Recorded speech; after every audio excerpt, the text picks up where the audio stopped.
Hey everyone, Tyler here, Tyler Dice Golf. This video is going to be on how to improve your scoring shots, i.e. shots like say inside like 150 yards. So whatever range you want to classify it in, these are the scoring shots. And so this video is going to be covering how to improve in those areas. As always, if a pop-up pops up asking you if you want to get notified for these videos, click yes. If you're enjoying the content that I'm putting out, i.e. you're getting something out of it, it's helping you out, go ahead and click like and please share the video with your friends. Helps get my message out and helps more people get more great content. And then lastly, if you have any questions whatsoever, go ahead and ask them. And you just type them into the comments. I will answer them at the end of the video as I see them. So go ahead and ask those questions. So scoring shots, right? Let's grab a glove. Let's grab a wedge. I've talked about scoring shots a lot, right? I go over them a lot. I think they're very, very important. I think the scoring shots are a incredibly overlooked part of golf. People just say short game and putting, and they don't necessarily go into a lot of detail into what the defined areas are. I look at your scoring shots as anything that helps you score effectively. So that could be 20-yard pitches, that could be 50-yard pitches, that could be 140-yard, approach shots with a 9-iron, right? So I look at the scoring shots as a much broader area, and I do things a little bit differently than some other players, but I think that I am incredibly effective, and my method works very, very well. My method is not a swing technique at all, but it is called the clock system, and I teach the clock system, and it's an incredibly effective way to hit extremely accurate and precise scoring shots over and over again. And so what we're going to do here is I'm going to kind of touch on what the clock system is a little bit more and go over some other parts to help you really get more consistent on the scoring shots, because there are certain things that everyone should be doing, and I want to make sure that everyone has that information so that they can keep improving if they want to keep improving. So let's start off. This is my lob wedge. It's a 60-degree wedge. This is a Vokey wedge. A Vokey. I think you can see that in the camera, right? A Vokey wedge? Yeah, you can see that. So it's a Vokey. It's an SM5. It's an older wedge. It's all beat up. The grooves are disappearing daily. But I just really like the grind. It fits me really well. I'm really comfortable with it, but this might be the last couple months with it. Might have to get something new. So what I'm going to do is I'm going to hit a couple of shots, and I'm going to break down those shots, and then I'm going to go over some helpful tips and instruction on how to reproduce those same shots for you at home. So let's go ahead and hit some 60-ish yard pitch shots, right? So 58 yards.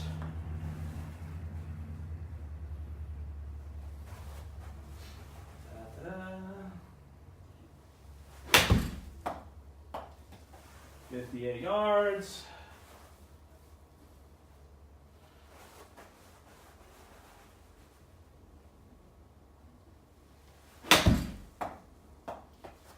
That one jumped on me a little bit. That's okay. 65. So that's all right. So if I'm going to take the camera here, I'm going to put it on the TV so you can see that. So I hit 3 shots, right? All right, I hit 3 shots, as you can see them on the camera right there. Right over, where are we at? Right in there. So there's the 3 shots, 58, 58, 65. That gave me an average of what? 60 yards with a deviation of 4 yards. And so the smash factors, spin rates are all pretty close, right? So that's that. So what's happening? What's going on? How can I help you do this more often at home? And Gary, thanks for liking the page. Thanks for liking the video. Appreciate it. So how can you do that at home, right? What's going on? What did I do to hit some pretty accurate shots, right? So let's talk about setup to start, right? So talk about setup. I like to have my weight forward on these pitch shots, right? So my weight's forward. I like to flare out my lead toe. I flare it out. So I flare it out a little bit and get the weight forward. I focus really good. I focus a lot on posture. I don't want to be too hunched over. I don't want to be too tall. So I focus on posture and I focus on ball position, right? So I'm going to have that weight forward, that left toe, lead toe, flared out. Ball position is going to be the center of my stance, and I make sure I'm in a nice, comfortable position. And then I'm going to execute the shot. 60 yards, pop, right on the dot, right? So that's pretty good. So I brought my standard deviation down to 3.5 yards. So if we do that one more time, let's see if we can get this a little bit better.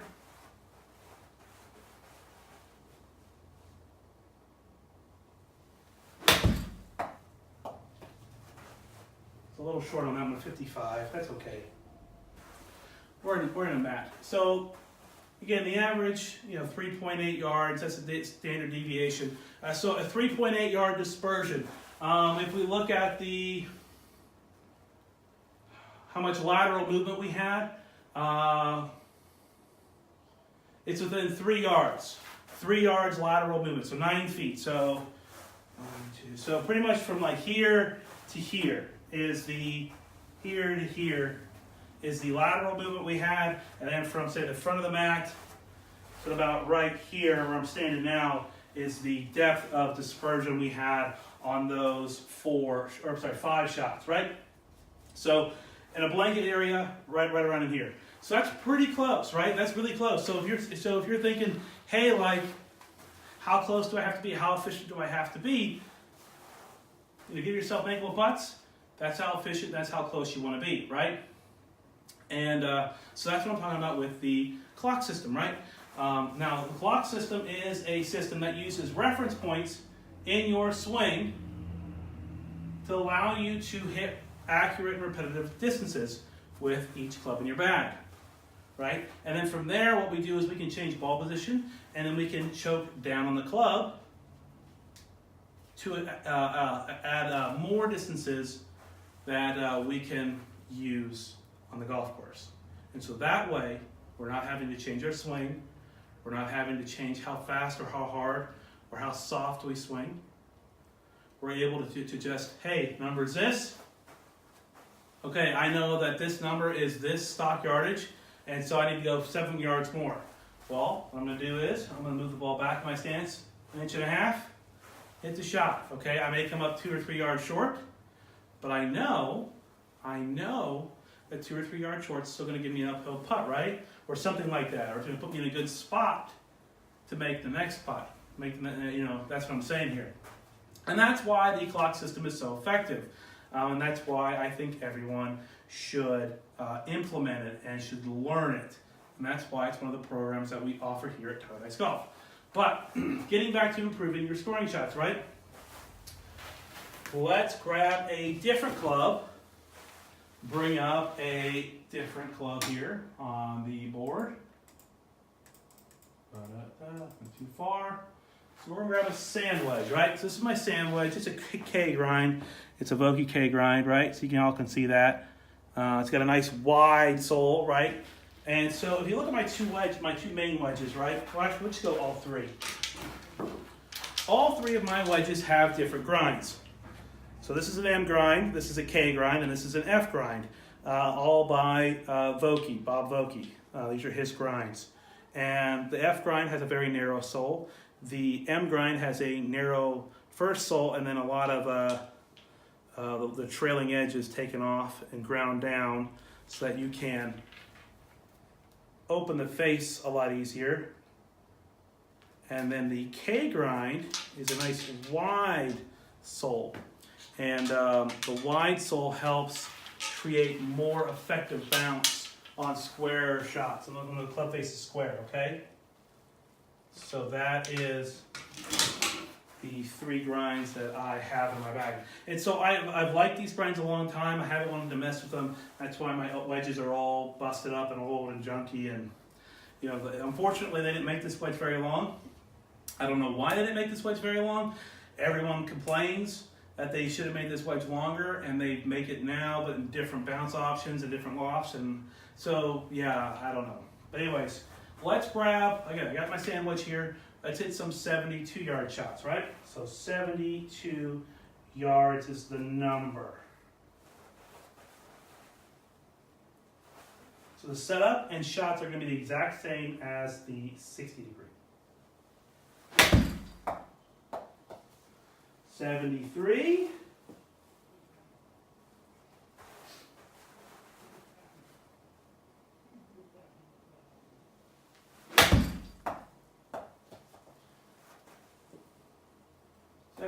That one jumped. All right, yeah, I hit that one a little too hard, sorry.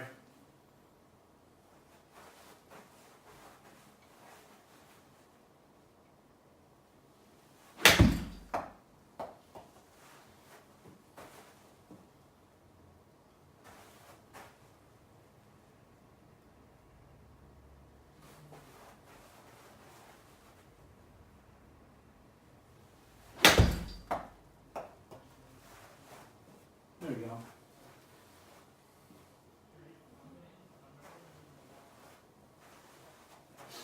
Yeah, I'm not sure why that third one didn't quite fly as far as the other ones, but it should have. So the average distance on that was 74 yards. So what would we say? Trying to hit 72, and the deviation was 5-ish yards. If it hit a couple more, we should be able to get that deviation down a little bit more.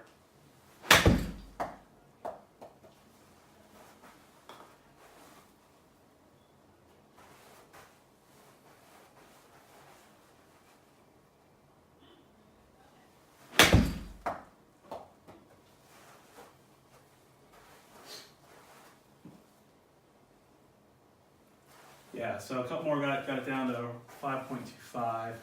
So again, you know, left to right, so the dispersion was a little bit more wider, but we're still looking at a max of like, say, 12-ish feet, right? 12-ish feet left and right, and 15 feet back to front.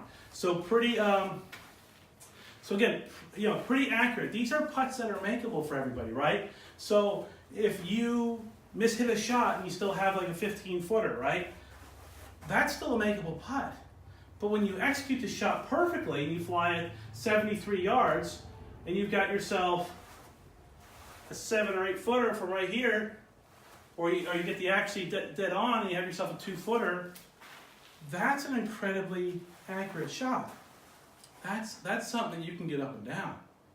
That's very, very useful for you.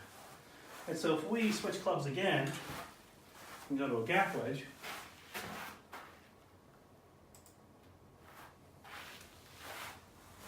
well, let's try and hit this, what, like 85 yards or something? Yeah, 85 yards, does that sound right?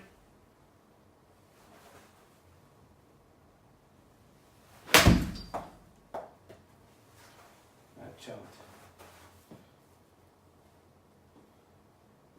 Sorry about that. I shut the face down on that one a lot. 3.5 degrees. That caused it to jump like 6 more yards.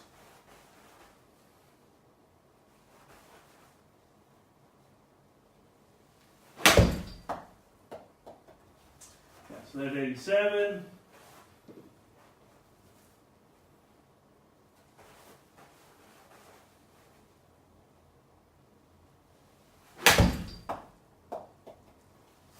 Nine.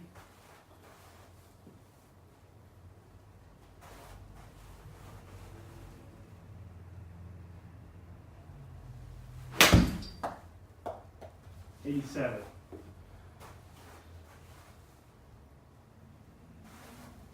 So 2.8 yards of standard deviation. Average flight on that was 89 yards, and that's just because that first one went 93 because I shut the face down. If I hit a couple more, I think we can get that a lot more accurate. Not to get fat, right? But anyways, you're getting the idea, right? How simple these shots can be, as long as you execute them, right? As long as you don't, have a colossal failure of hitting it like 2 or 3 inches behind the golf ball, you're going to be hitting accurate shots. Much, much more accurate shots. And that's why we talk about and teach the clock system so much. But what else can you do? What else can you do to be a lot more accurate and precise with these shots? Number one is make sure your ball position is incredibly consistent, right? If you want to play the ball in the middle of your stance, no matter how narrow or how wide you want to make your stance, you got to make sure it's in the middle, right? If you vary that ball position a couple of inches, i.e. one shot it's in the middle, the next shot it's 2 inches back, you're talking about 6, 7, 8 yards more carry versus the previous shot, okay? That's how much moving ball position can affect the shot. Also, because you move the golf ball back in your stance, your club face is going to have a tendency to be more open at impact. That means not only is it going to fly farther, it's going to fly more to the right. If you do the opposite, move the ball too far forward in your stance, it's going to cause the club to close more. It's going to cause it to close more. And so it's going to throw shots more to the left. And it's going to be a a much more inconsistent yardage because of the closed club face. And you're going to affect the spin as well, okay? So you could get a shot that spins a lot. You could get another shot that doesn't spin as much. So by messing with the ball position too much, or having an inconsistent ball position, you're going to get inconsistent yardages on a golf course. Next thing is I talked about how important my posture is, right? When you set up for these shots, you don't want to be too far hunched over. You don't want to be standing too tall. You don't want to be too far away from the golf ball either, right? You want to have a good, relaxed posture. You want to have a posture that allows you to swing freely and execute the shot appropriately. You don't want to have a lot of tension in your golf swing, right? When you watch the best players in the world on TV and they're hitting these softer shots, they look very, very smooth. These shots are executed very, very effortlessly, okay? And that's how you also want to feel. You don't want to be herky-jerky. You don't want to be, oh, I got a stranglehold on the club here, and I'm just going to hit it real hard and just try and make it go, right? You don't want to do that. That's not what we're going here for. You want to have the confidence to know that the work you put in, the setup that you have that day, is going to execute the shot the right way. So when you want to hit a shot 85 yards, and you set up to do it, you want to know that you can do it 83 yards. Okay? You want to know that you can do it. And so those are things that are really, really important. So, ball position, posture. What else? What else is important? Alignment. Alignment is very important. So, getting too far to the left. There it goes. Too far to the left.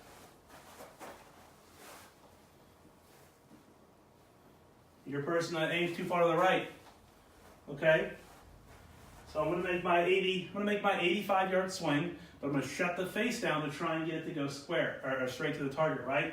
Watch this.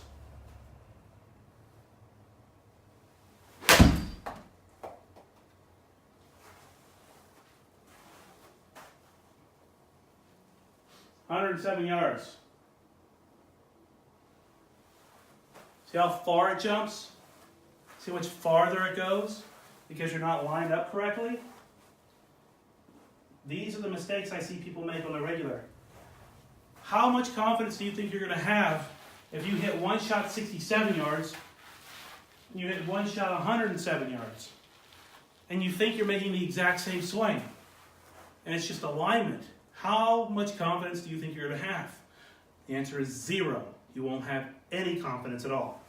So you want to make sure your ball position is right. You want to make sure your posture is good and correct and right for you. You want to make sure you're lined up correctly. Where is the right way to aim? How should you be lined up, right? I think you should be lined up parallel left and a little open to that, right? So parallel left on these shots would be about 3 feet left of the target. It's about 3 feet left of the target. And that means if I'm trying to fly the golf ball, say over this cup, my feet are going to be aimed right here. And so I'm going to aim like 6 inches left of that, right? And so I'm just a hair open. So line up to the cup, hair open to that. Voila, we hit the shot. And why I like doing that is because I like to force myself to keep that club face square and open to the target. I also don't want that club face closing down through the shot. That's my big habit, bad habit. So when I keep that face a lot more square or a little open, it's going to add some spin, and it's going to be a softer shot. It's going to be a much more controllable distance. So those factors right there, those things, those tips are what's going to be really, really important in helping you improve your scoring shots. Again, I talked about the clock system and how important that is, because it is very, very important. And it's probably the most important system you could learn in your game. Because how convenient would it be to know that if you got the ball within 130 yards of the hole, that you gave yourself a very, very high percentage to get that shot up and down. Or at least to know that you could get the ball onto the green and give yourself a nice and easy 2-putt to walk onto the next hole. That relieves a lot of stress, relieves a lot of pressure on your game. Okay? So that's why I think the clock system's so important. And again, it's fun hitting wedge shots that land right next to the hole. It is. Ask me. You can ask me that question. How much fun is it? It's a lot of fun. It's a lot of fun. So let's check to see if we have any questions on here.